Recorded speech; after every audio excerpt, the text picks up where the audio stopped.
Professor de la Universitat Complutense de Madrid i acadèmic també de la Real Acadèmia de San Fernando i és un expert en qüestions d'antiguitats. José María. La colección de vaciados de la Academia, que bueno, la estamos poniendo en valor, ahí hay copias de esculturas, vaciados de yeso de esculturas adquiridos por Velázquez, están también los que regaló Mengs, están los de Cristina la copia de los de Cristina de Suecia que están en el Prado, están los que le enviaron a Carlos III de Nápoles, de Herculano, están y tal. Y en el 19, pues esa galería de esculturas se incrementa con algunas cosas que se están comprando. El siglo XIX es muy activo en venta de vaciados de lo que está saliendo en las excavaciones arqueológicas, sobre todo en Grecia. Pérgamo, bueno, eso en Grecia, es en Turquía, Olimpia, Delfos, Egina. Esas cosas están llamando mucho la atención, es el mundo griego, y la Academia de San Fernando no permaneció ajena a hacerse con algo de ese tema. Pero bueno, el siglo XIX lo he tocado de varias formas, y en lo que viene, lo que vamos a tratar aquí hoy, me ha llamado la atención siempre algunos casos muy escandalosos que tuvieron lugar en relación con las antigüedades. Algunos son exportaciones, otras fueron falsificaciones. El tema estaba continuamente en la prensa y yo voy a aludir a algunos de esos casos.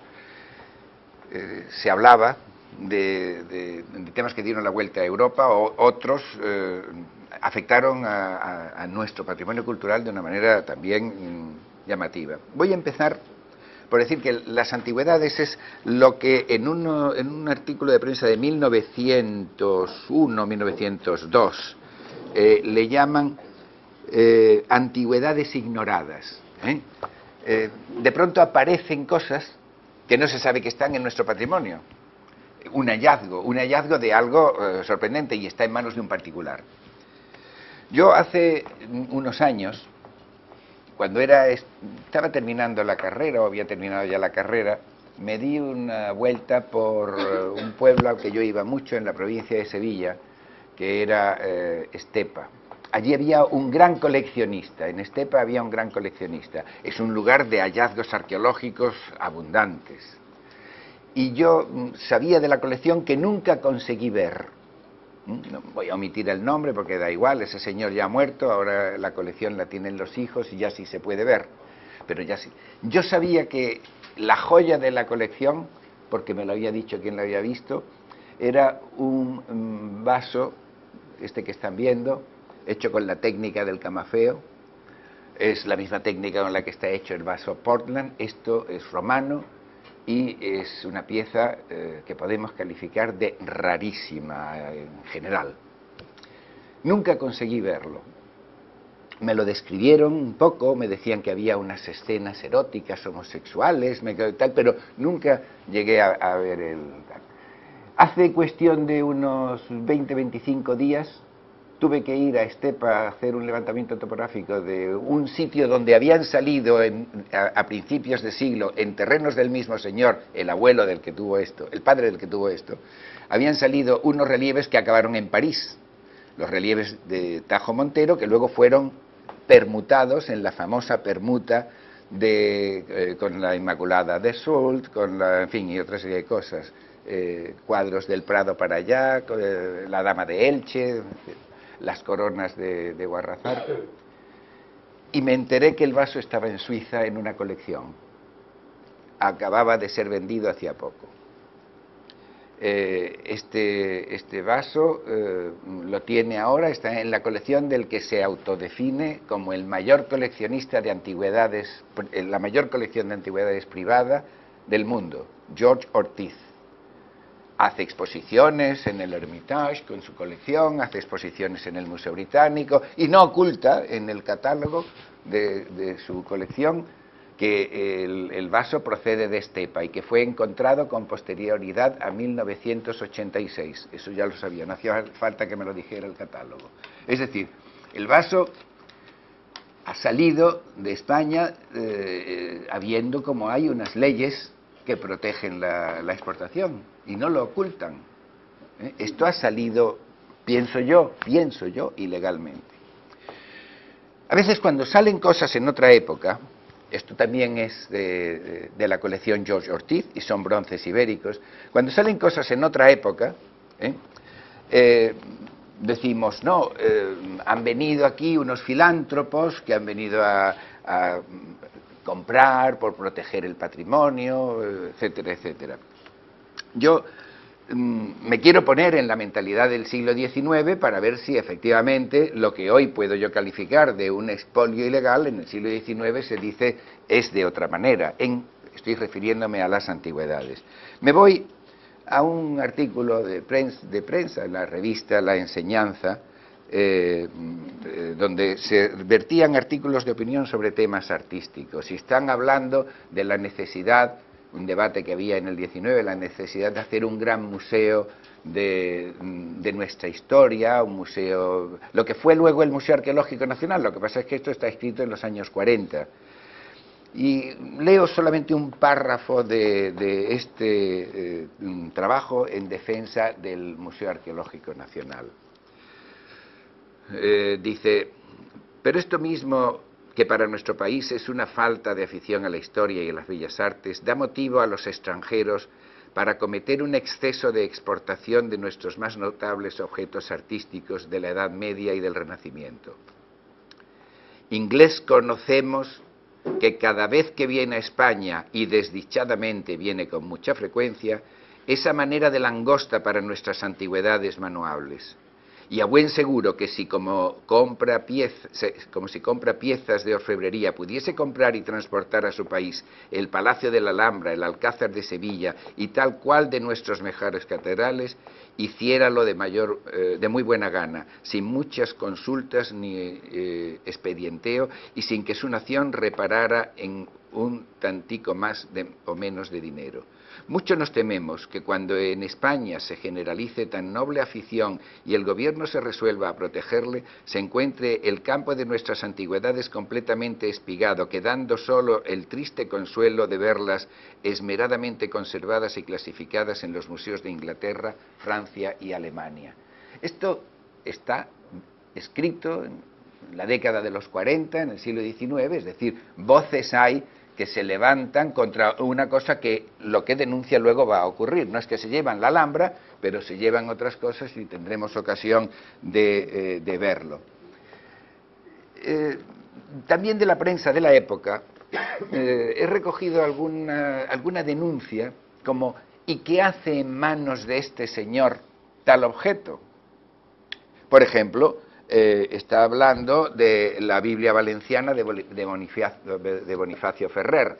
Y la explicación que se da es, cuando se hizo la desamortización, los monjes, para salvar algunos objetos que podían ser escondidos y para evitar que se los llevaran, los entregaron a personas próximas, pues yo qué sé, al sacristán o a la mujer que les limpiaba la puerta del convento, no lo sé. Familias de los alrededores se quedan con objetos que, pasado el tiempo y olvidado ya que pertenecían no a ellos sino a los monjes, pues se ponen en venta y empiezan a venderse cosas por parte de personas que no parece lógico que tengan ningún título legítimo para ello. Dice, ¿cómo llegaron a poder del labrador los 2 códices que facilitó al cura de Benicalp? La historia es análoga a otros muchos casos parecidos. Verificada la exclaustración de órdenes monásticas en 1835, las comunidades, sorprendidas con la orden de abandonar los conventos, creyeron no sería duradera aquella medida y dejaron los cenobios con la esperanza de volver a ellos pasada la fiebre revolucionaria.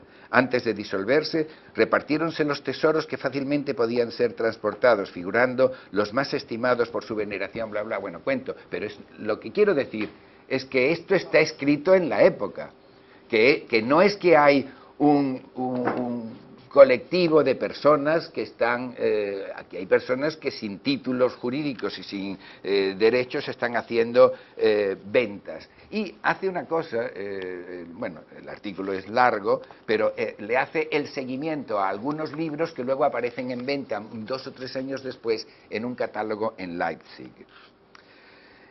En relación con las antigüedades, las antigüedades no conocidas, los hallazgos, a mediados del siglo XIX hay un caso que fue auténticamente escandaloso, auténticamente escandaloso. Fue el hallazgo fortuito de las coronas de Guarrazar. Las coronas de Guarrazar aparecen, la noticia de que aparecen, pero claro, eso había tenido una trayectoria, aparecen en el Museo de Cluny. Las lleva un tal Navarro para venderlas. El tal Navarro, platero de la reina. Es decir, que es como si un cuadro, el experto es el pintor de cámara que dice, me han traído esto, vale mucho dinero y tal, me lo llevo allí, que es donde más me pueden dar. Lo lleva al Museo de Cluny, Navarro, y no se ponen de acuerdo en el precio, pero en el momento en que están discutiendo y viendo la importancia que en Cluny le dan a la cosa, llega la noticia a España y entonces se organiza un gran revuelo. Pero esto ha salido y cómo se lo han llevado y por qué se lo han llevado y tal y cual. Y le piden a Navarro que haga gestiones para deshacer el trato. Y se va a París. Como él no ha cobrado todavía y le estaban regateando el precio, pues se dice, bueno, pues si no lo queréis por lo que ya tal, me lo llevo. Y cuando se lo va a llevar le dicen que no lo puede sacar de Francia. Es decir, que aquí se produce la protección de la salida en sentido inverso. ¿Y quién hace el informe para que no salga para que no salgan las coronas de Guarrazar? ¿Quién hace el informe para que se quede en Cluny y tal? Lo hace un amante de España, un hispanófilo, una persona a quien le debemos mucho. Hace desde la Academia de Francia el informe para que no se devuelvan las coronas de Guarrazar. Próspero Mérimée. Ese es el amor con el que está trabajando, porque muchas veces yo es que pongo en cuestión las cosas, y no porque haga ese informe, sino porque después de todo el escándalo y después de pagada aparece una novena corona y es Próspero Mérimée el intermediario para vendérsela también a Cluny y el que hace el informe. Es decir, que la buena fe con la que se estaba trabajando en materia de antigüedades, bueno, pues quiero decir que el tema de... hay un artículo reciente publicado por un conservador del Museo Arqueológico Nacional que se llama La reclamación diplomática del tesoro de Guarrazar, que deja muy claro cómo está la sensibilidad en el siglo XIX en ese momento. Pero dura décadas, el tesoro de Guarrazar dura décadas en la conciencia de quienes están diciendo, pero ¿esto qué es? Pero ¿cómo se llevan estas cosas? En la revista La Época de 1914, y ya han pasado años, leo un párrafo, porque esto es como los que hablan de la digitalización de los objetos. Si lo tuviésemos todo digitalizado no nos robarían. No, si lo tuviésemos todo digitalizado nos enteraríamos de que nos robaban, pero no evitaríamos que nos lo roben.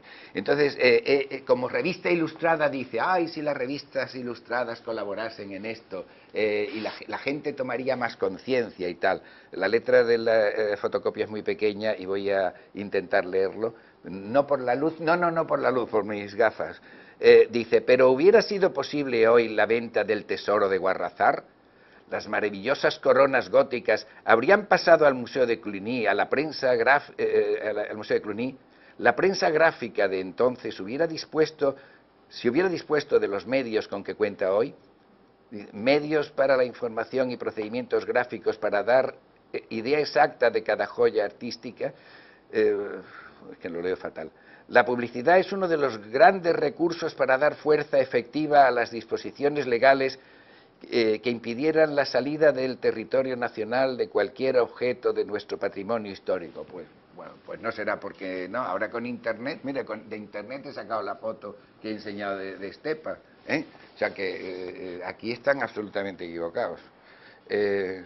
Y bueno, y entonces dice que la Esfera puede colaborar, publicando cosas y demás. Se llevan cosas menores, cosas grandes. Lo del tesoro de Guarrazar debió durar tanto la estela que todavía cuando se hizo la permuta de objetos con Francia, el tesoro de Guarrazar estaba en lo primero de la lista, vamos, ¿eh? O sea, en el año 1941. Fue un escándalo que duró en la conciencia de todos y con unos que participaban en el tema. Participaban pues los expertizadores, participaban los que nos aman tanto, participaban todos los que quieren salvar el arte, siempre está mejor en Cluny que aquí, esas cosas, ¿no? En el siglo XIX se podían hacer excavaciones arqueológicas y llevarse las cosas. Este es Huntington, del que se va a hablar y no quiero pasar, pero Huntington, este señor, que le llaman, no sé si Ramón el de la Teja, no sé qué, se encontró, se dedicaba a buscar. Esto es un dibujo que está en la Hispanic Society, a partir de una fotografía hecha por Huntington, y era un dibujo para una publicación que se iba a hacer, y tienen bastantes dibujos pasados a plumilla de las fotografías aquellas. Pues la pieza de la izquierda, no el retrato, la pieza de la izquierda la compró y se la llevó, junto con muchas otras cosas, excavadas por él, pagadas por él, y estuvo excavando hasta 1898, año en que, como España entra en guerra con Estados Unidos, tuvo que salir quitando, pero esto es Huntington. Y al irse Huntington, entra en escena una persona local que se dedica a comprar allí, y a lo mejor se habla de ella, que es la condesa de Lebrija. La condesa de Lebrija, ¿qué ocurre con la condesa de Lebrija? Aquí pintada por Sorolla. Hace una colección en Sevilla en la que le meten multitud de falsificaciones. Se ve que aquí hay auténticos talleres. Hago una pausa en medio, este tránsito del siglo XIX al siglo XX, hago una pausa porque en este barullo de comprar antigüedades, vender antigüedades, quiénes están, quiénes no están, me he tropezado con una carta del obispo de Madrid, Alcalá, que está publicada en el Boletín Oficial del Obispado de Madrid, dando instrucciones a los curas sobre, en fin, cómo vender. Es que todo está interconectado. Está interconectado. Cuando se hace la desamortización hacen 5 fichas. Hacen una ficha que es de objetos artísticos, otra que es de instrumentos científicos, otra que es de libros, otra no me acuerdo. Pero bueno, hacen una y tienen que hacer las fichas de todo eso. La mayor parte de las fichas de los inventarios de objetos artísticos están publicados. Las de las bibliotecas, por ejemplo, no están publicadas, pero se conservan la mayoría en la Academia de San Fernando. Y ahí están también las antigüedades que poseían los conventos. Y en el siglo XIX se venden antigüedades y salen antigüedades que estaban, bueno, es una idea, desde el siglo XVIII, a veces los conventos, en Mérida había varios conventos que tenían antigüedades, y algunas cosas están ahora en Estados Unidos. Dice el obispo en su circular: nos permitimos llamar la atención de los señores párrocos o encargados de las parroquias de nuestra diócesis acerca de un hecho, por desgracia, harto frecuente y que redunda en perjuicio de los sagrados intereses confiados a su custodia. Nos referimos a la enajenación de ornamentos, muebles y de vasos sagrados que, por su mal estado de conservación u otra causa, están fuera de uso en las iglesias. Conocidos son, y nunca bastante lamentados, los casos de ventas de objetos inservibles, al parecer inútiles, y como tales arrumbados en los desvanes de las iglesias, por los cuales, sin embargo, si poco tiempo y convenientemente restaurados, se han ofrecido grandes cantidades que proporcionan pingües ganancias a los dedicados a esta clase de negocios. Cosa es muy sentir que queremos evitar a todo trance y tal. Bueno, y implica aquí unas medidas de derecho canónico, le pone aquí una serie de normas de la Santa Sede desde yo que sé qué papa, diciendo, y bueno, no es que impida vender, sino que los precios los voy a controlar yo, el obispado. El obispo va a decir cómo se vende y a qué precio. No es una protección del patrimonio. Pero hace alusión a precios. Bueno, en este momento en el que están saliendo cosas, cada uno se le ocurre una idea. A cada uno se le ocurre una idea cómo evitar que salgan obras de arte del país. Yo recuerdo cuando compró el primer escáner la Dirección General de Bellas Artes, porque yo estaba en la Dirección General de las Artes en Madrid. Bueno, no lo compré yo, lo juro, pero le engañaron al que compró el escáner para el ministerio. Compraron un escáner así pequeñito que costó 8 millones de pesetas. Era el primer escáner probablemente, yo es la primera vez que lo vi eso. Y la verborrea con que vendió el que vendió el escáner al ministerio es: con esto se hacen fotos y las fotos se pueden mandar a la frontera y en la frontera paran inmediatamente la salida de los objetos y tal. Para eso iba a servir un escáner que compraba la Dirección General de Bellas Artes. Y esas utopías las he visto repetidas muchas veces en lo que son los inventarios. No he seguido con el texto de 1840 y algo, pero habla de estas exportaciones se pararían si tuviésemos un inventario. Y esto lo he oído el otro día. El otro día he oído, pero vamos, si el Museo Arqueológico Nacional no está terminado de inventariar, díganme si vamos a inventariar todas las iglesias de todo el territorio nacional y todo cuanto objeto vendible haya por ahí. Un Real Decreto del 1 de junio de 1900 dispone que se proceda a la formación del catálogo monumental y artístico de la nación para que a un mismo tiempo sirva de guía provechosa a los que se dedican al estudio de la historia del arte nacional y de inventario seguro que garantice la conservación de riquezas inestimables, bla, bla, bla, bla, bla, bla. En 1900 empieza un inventario, le encargan el primer volumen, como conocen a Gómez Moreno, y no sé si habrá hecho 3 o 4 volúmenes de 3 o 4 provincias de este inventario. O sea, el inventario no se ha hecho. Pero yo recuerdo también, y no sé cómo estará el tema, el plazo que se dio, una vez ya que empezó a funcionar el sistema de autonomías en España y tal, el plazo que se dio el gobierno para hacer el inventario de los bienes de la Iglesia Católica, y sé las cantidades inmensas de dinero que se han dedicado a hacer el inventario de bienes de la Iglesia Católica. ¿En qué proporción estará hecho? Mínima, probablemente una proporción mínima. ¿Y para qué sirve eso? Pues no lo sé. A mí para una de las cosas que me sirvió una vez es para saber que en la Catedral de Sevilla habían robado a una virgen, le habían robado la corona. Es decir, que ni inventarios, ni imágenes, ni a veces tampoco leyes. Quizá lo que hay es la fiabilidad de gente que quiera proteger el patrimonio del país, o yo no sé cómo llamarlo. Mira, hay un episodio, y voy a pasar por alto a la señora condesa de Lebrija, que era el centro en el cual yo me quería poner, que es el hallazgo en 1870 y algo de esta tabla de bronce romana en Santiponce. Es una tabla de época de Adriano en la que se regula el precio de los juegos gladiatorios. Es una pieza desde el punto de vista de historia del derecho romano, desde el punto de vista jurídico, desde el punto de vista arqueológico, desde todos los puntos de vista, es una pieza excepcional. Para mí el escándalo es igual que el del tesoro de Guarrazar. No salió de España. El escándalo es otro, para mí. Y no creo que sea la conciencia de la época, los usos, etcétera, etcétera. Cuando apareció este texto epigráfico, estaba aquí trabajando de manera muy activa Emil Hübner, arqueólogo de Berlín, epigrafista, que estaba haciendo una obra monumental patrocinada por la Academia de Berlín que se llama el Corpus de Inscripciones Latinas, Corpus Inscriptionum Latinarum.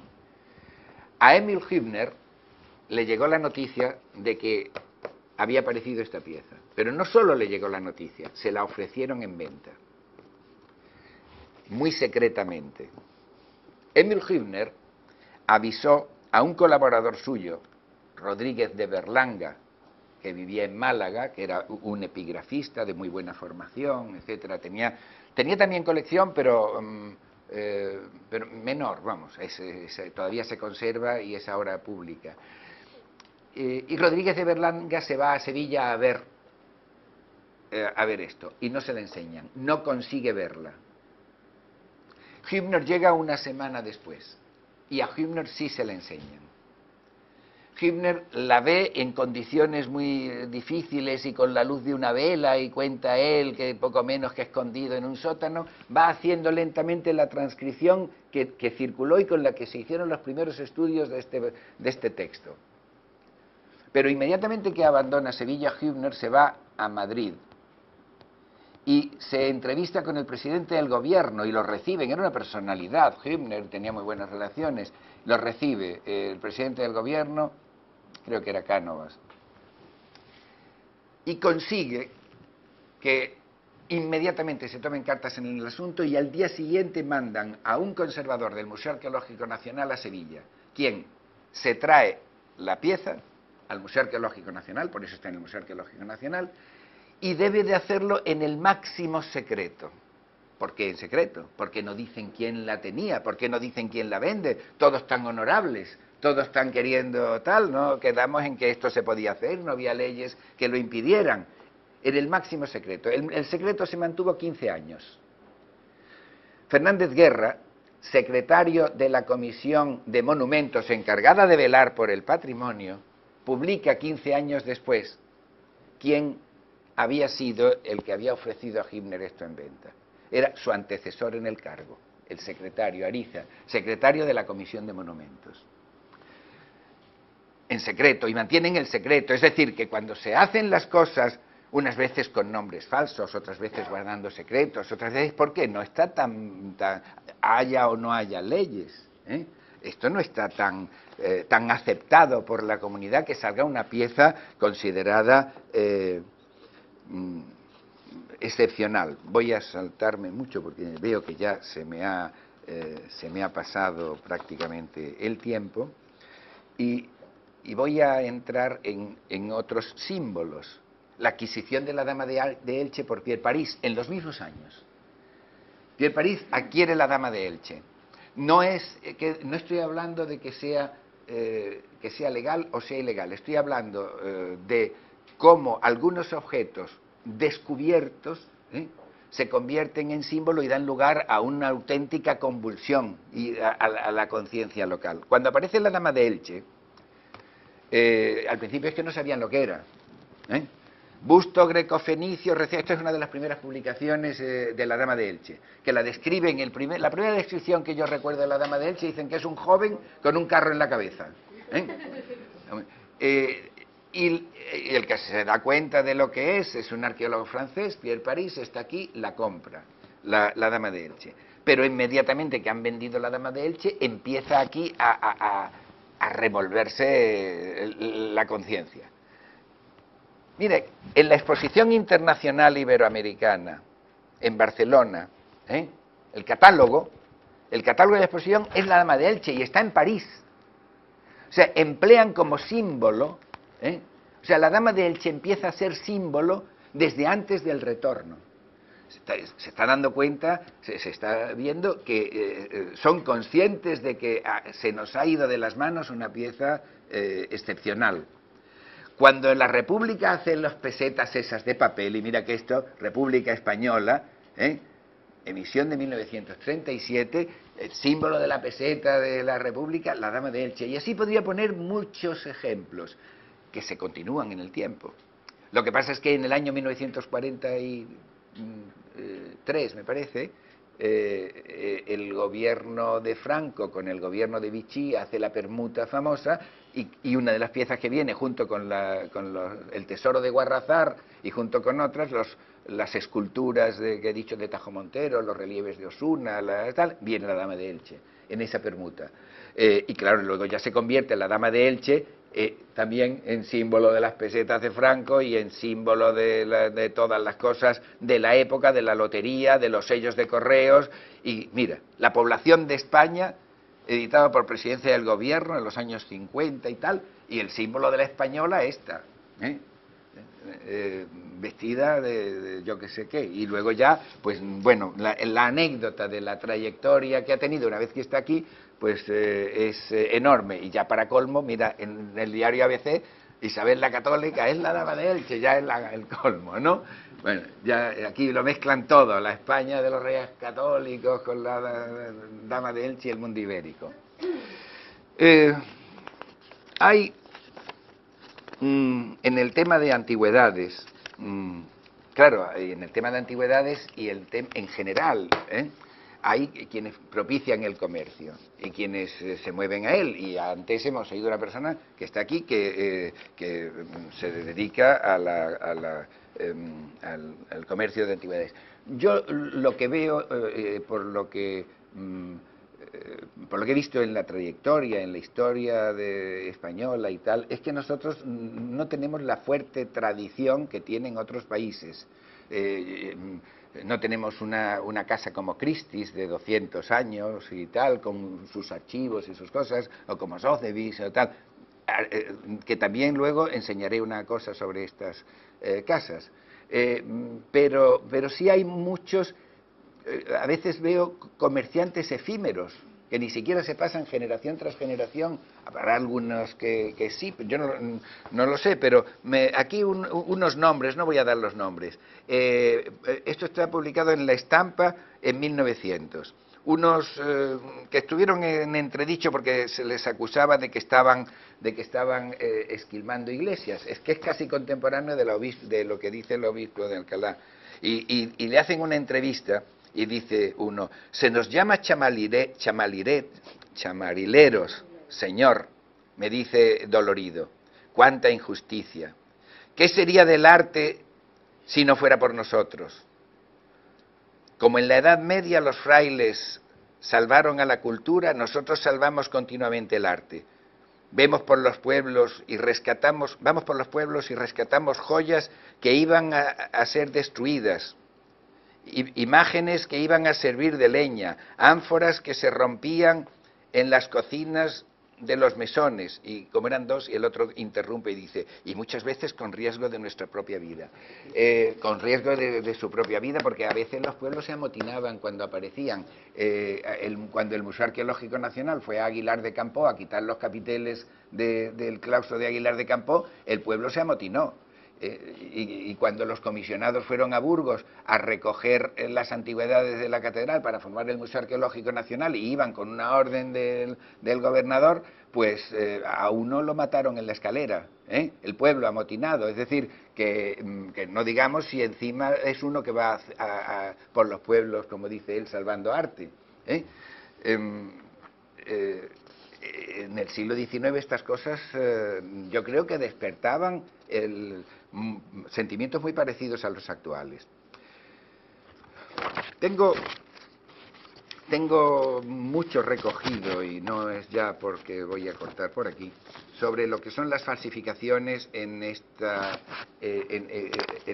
Al ser muy activo el comercio de cosas sacadas de sitios y tal, el siglo XIX hace mucha falsificación que a lo mejor podría ser objeto de un estudio más monográfico. Se hacen piezas históricas, se falsifican piezas históricas. El casco de Boabdil, la espada del Cid, el no sé cuánto, eso es muy del XIX, ¿no? Pero no solo en España, se hace fuera de España.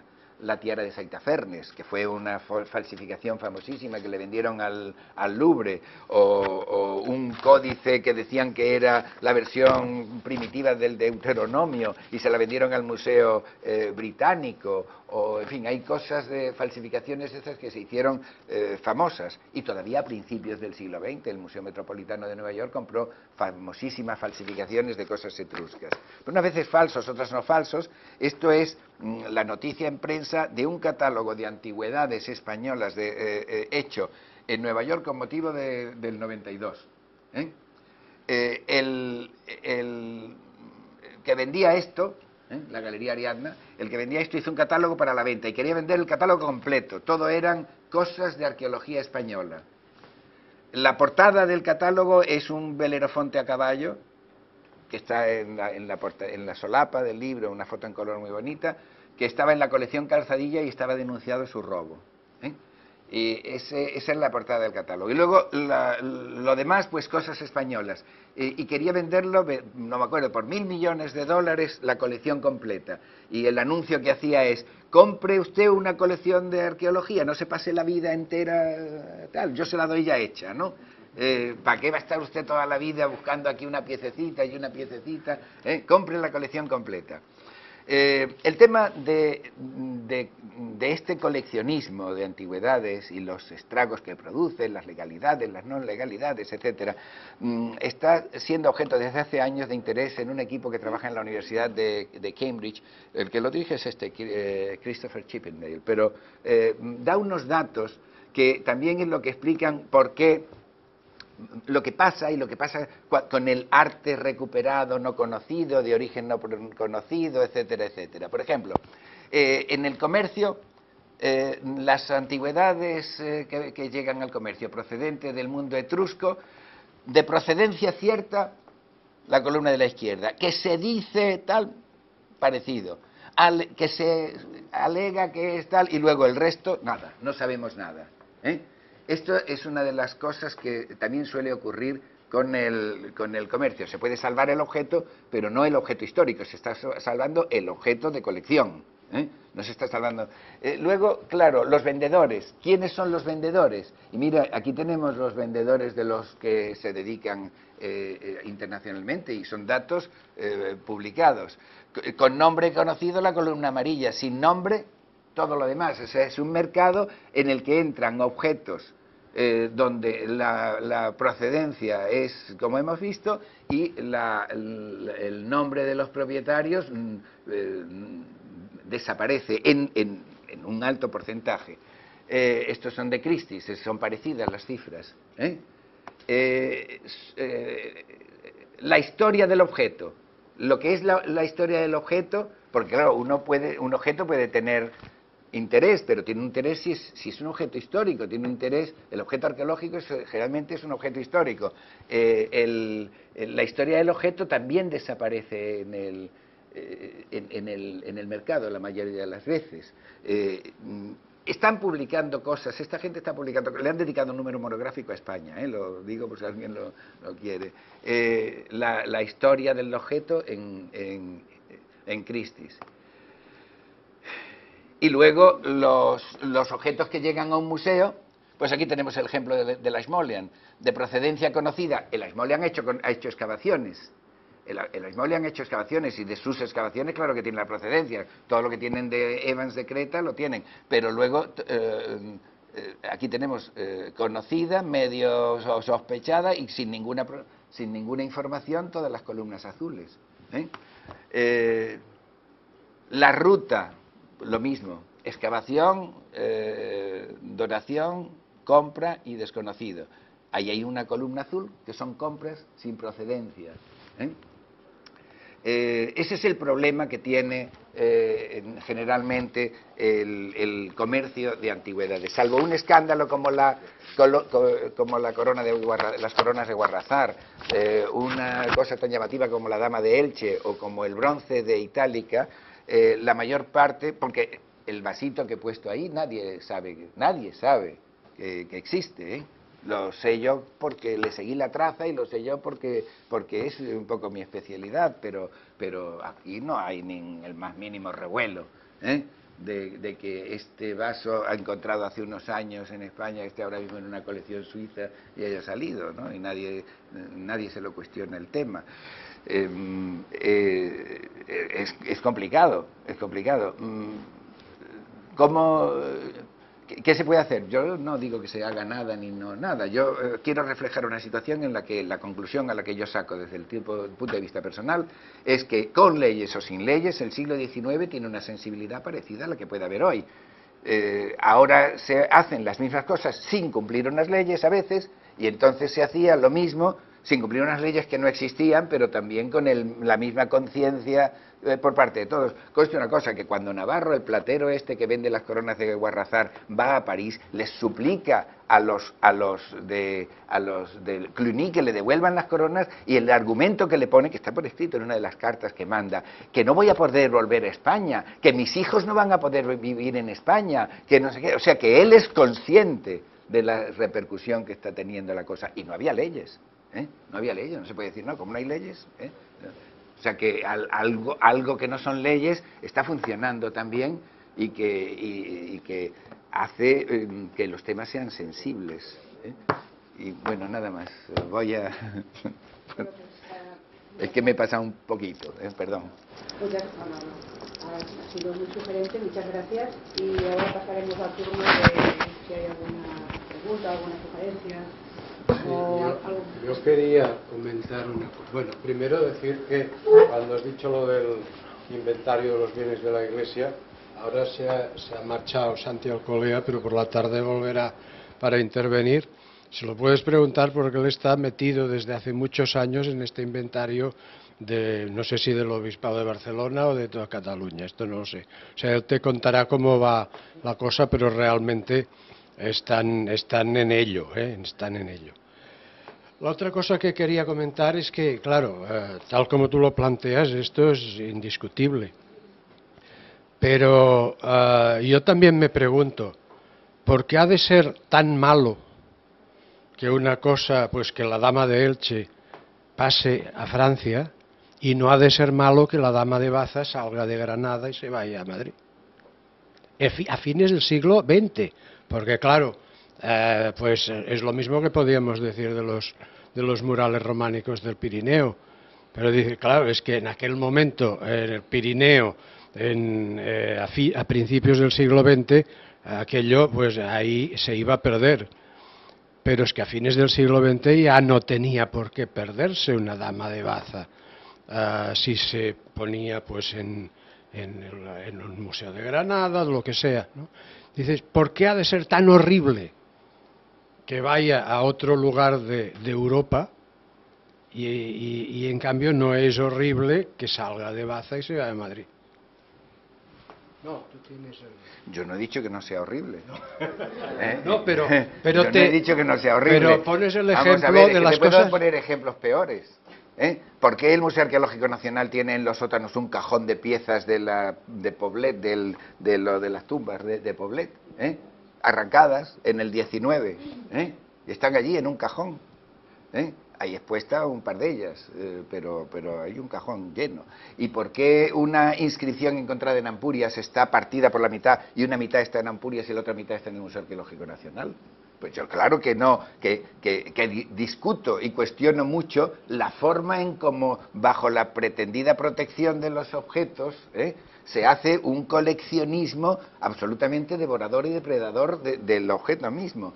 Yo no estoy defendiendo ninguna política oficial, estoy simplemente diciendo que la sensibilidad que hay en el siglo XIX no difiere mucho de la actual, ni por parte de los compradores, los que escriben editoriales diciendo que no salga, los que dicen que tal. En el siglo XIX también había gente que decía lo mismo que dices tú. ¿Y por qué no se lo podemos vender a los franceses? Tal, sí, pero debían de ser minoría, porque se fue a vendérselo y luego vino el tío escapado diciendo no voy a poder vivir en España como esto sigue así. Bueno, es que yo creo que no pinta nada en el Louvre, pues pero tampoco pinta nada. Pinta en el Museo de Cluny una letra de la corona que se han quedado, porque cuando se hizo la devolución, las letras que lleva colgadas, unas se la han quedado. ¿Qué pinta esa letra allí?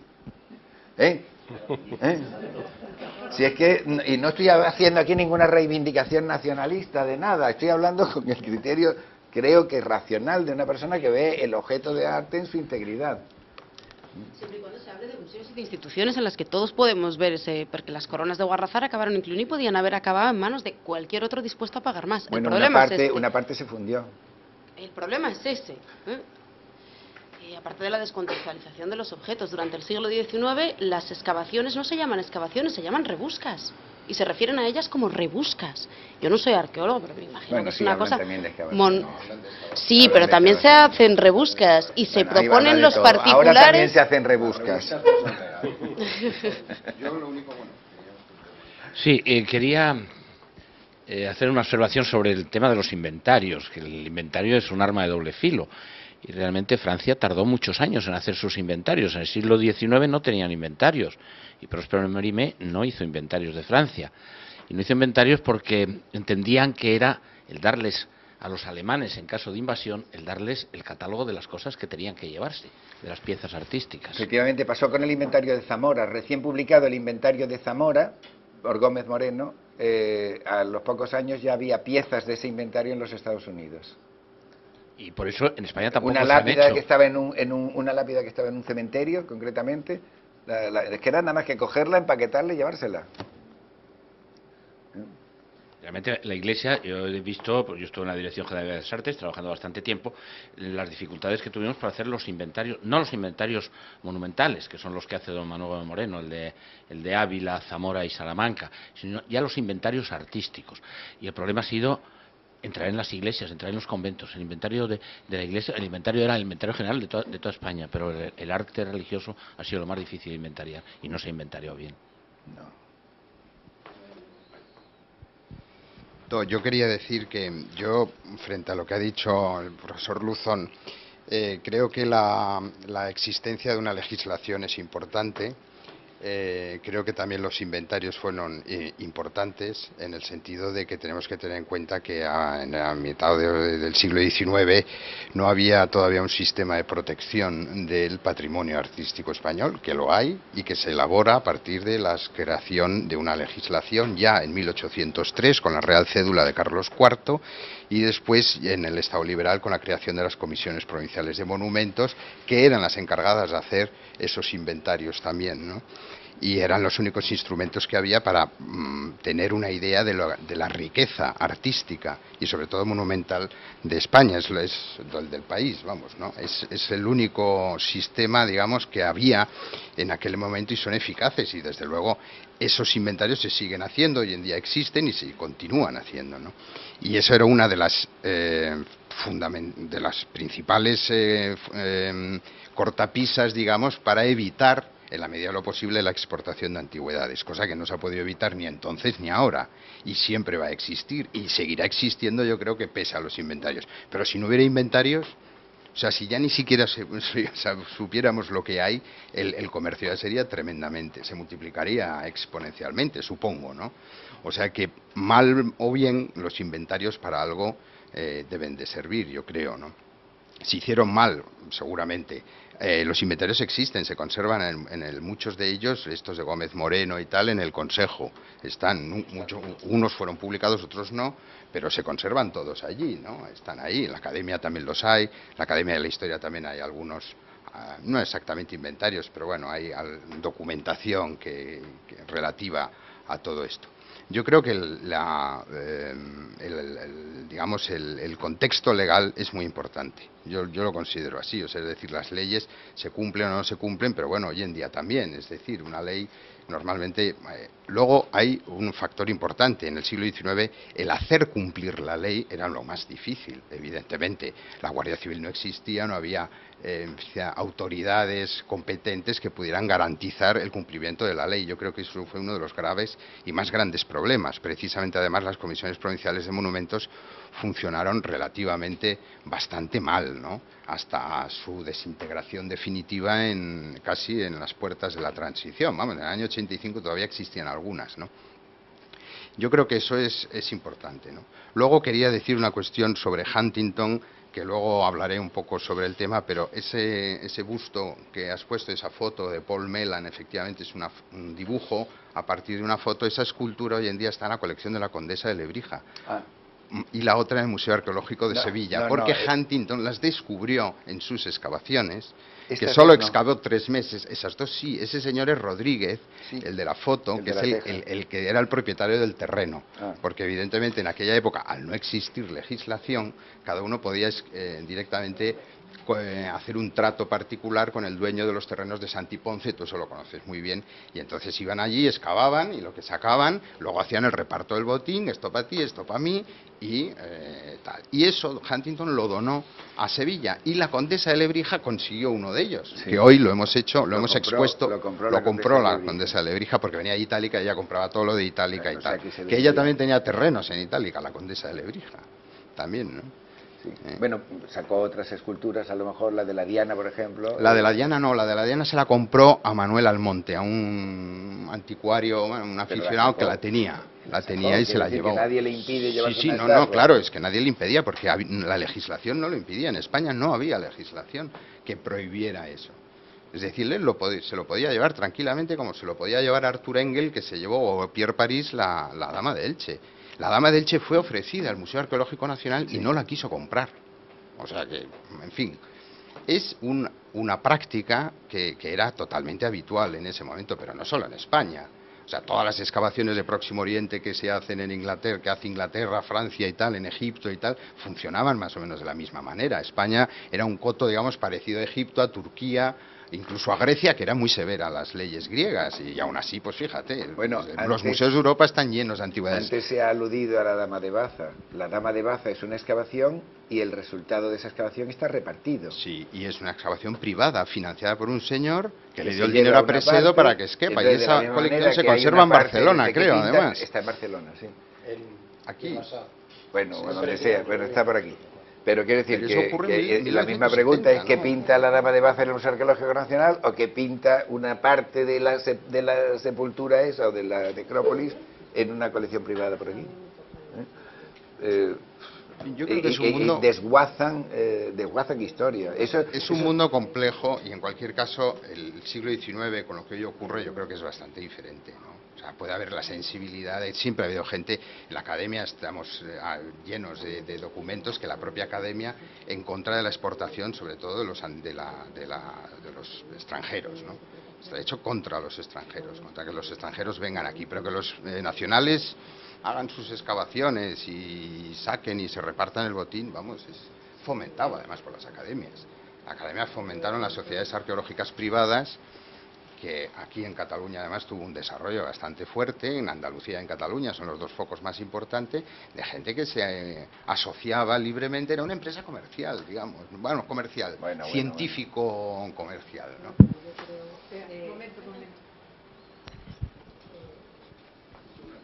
Yo estoy completamente de acuerdo en lo que dices, pero es que además Romanones y compañía lo que decían es que un país que es pobre no puede pretender querer conservar el patrimonio, y eso lo dicen y lo publican y lo justifican.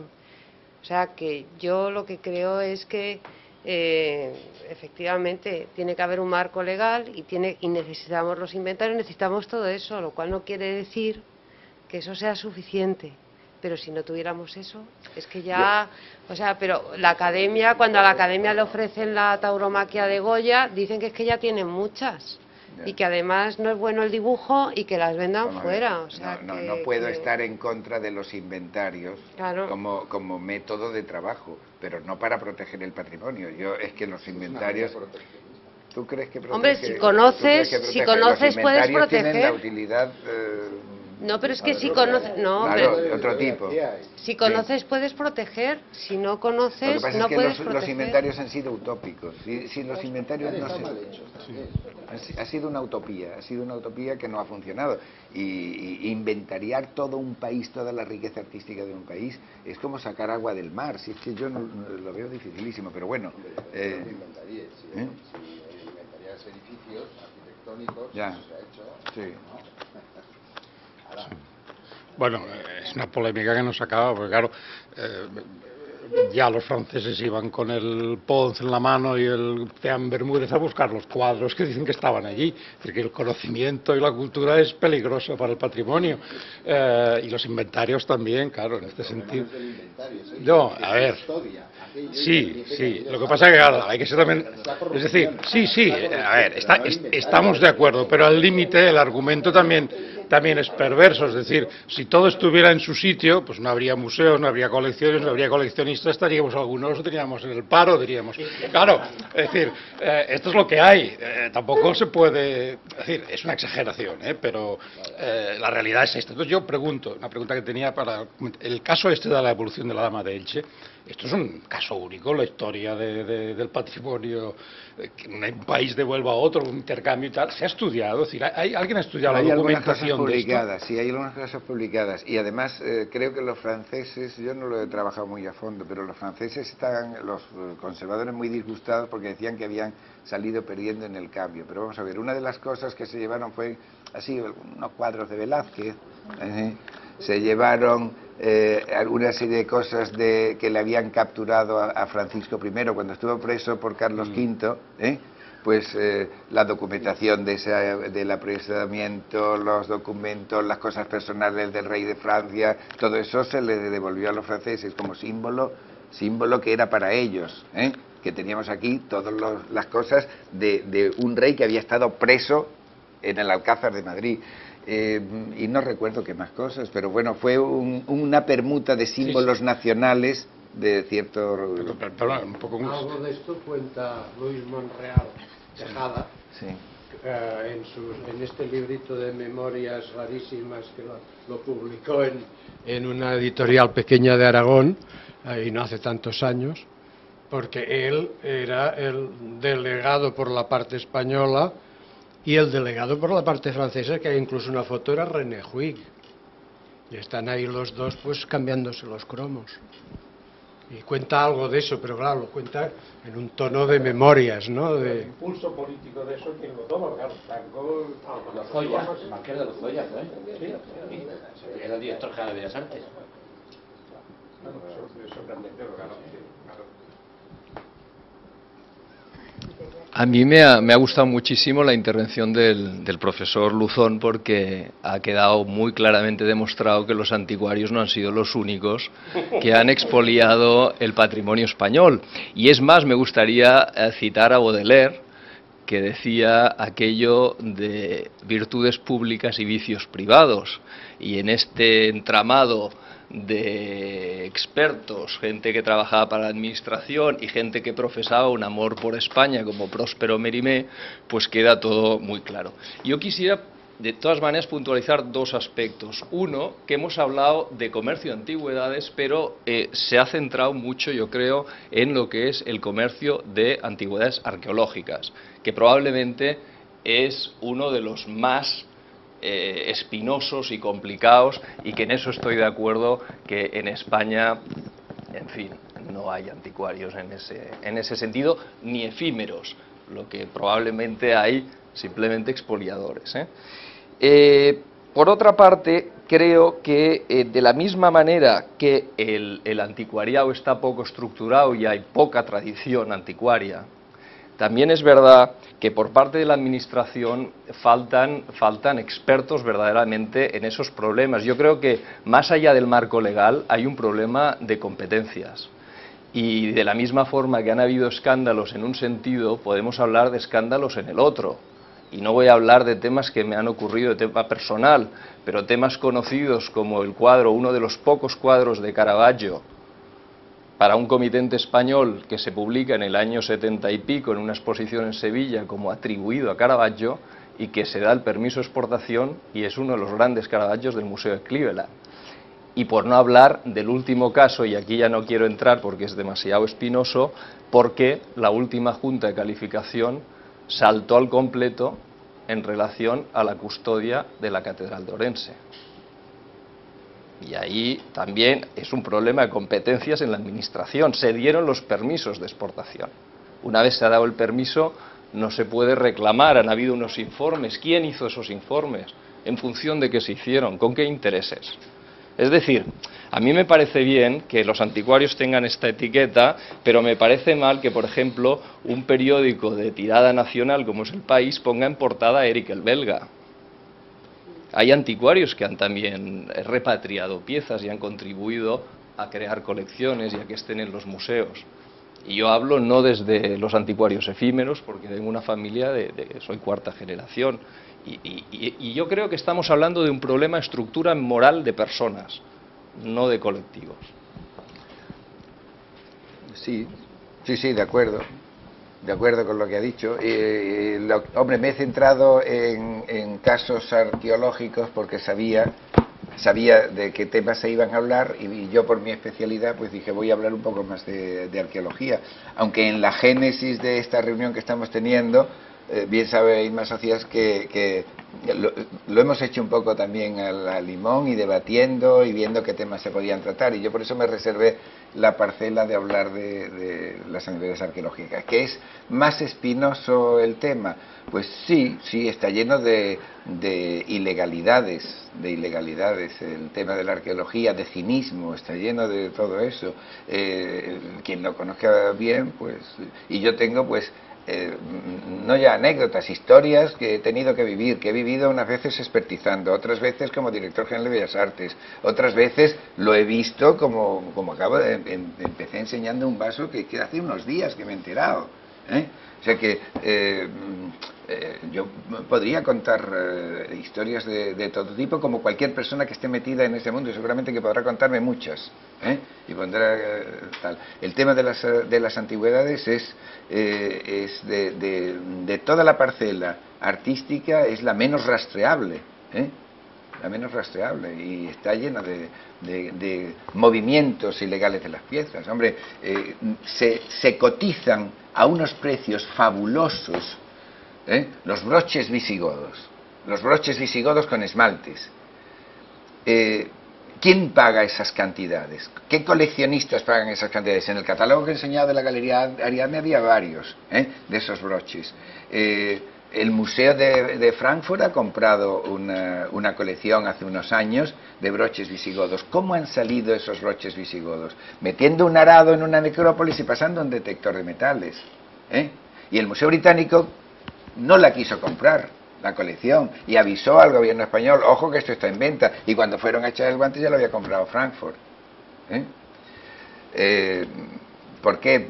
Pues lo compran con una visión de los visigodos somos nosotros, las raíces nuestras, las no sé qué, y pagan unas cantidades exorbitantes por el tema visigodo en Alemania. No sé por qué, porque bueno, si analizásemos la ideología que hay detrás de esa compra, también sería muy discutible, ¿eh? Porque es parecida a cuando las juventudes hitlerianas venían aquí a excavar necrópolis visigodas en época de Franco.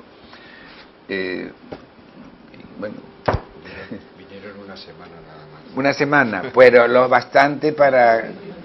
¿Qué más da? En Castiltierra, ¿no? Sí, la única que han venido. Bueno, pero eso tiene una ideología. Y a regañadientes tenemos toda la documentación en... Sí, en Berlín. Sí, de verdad.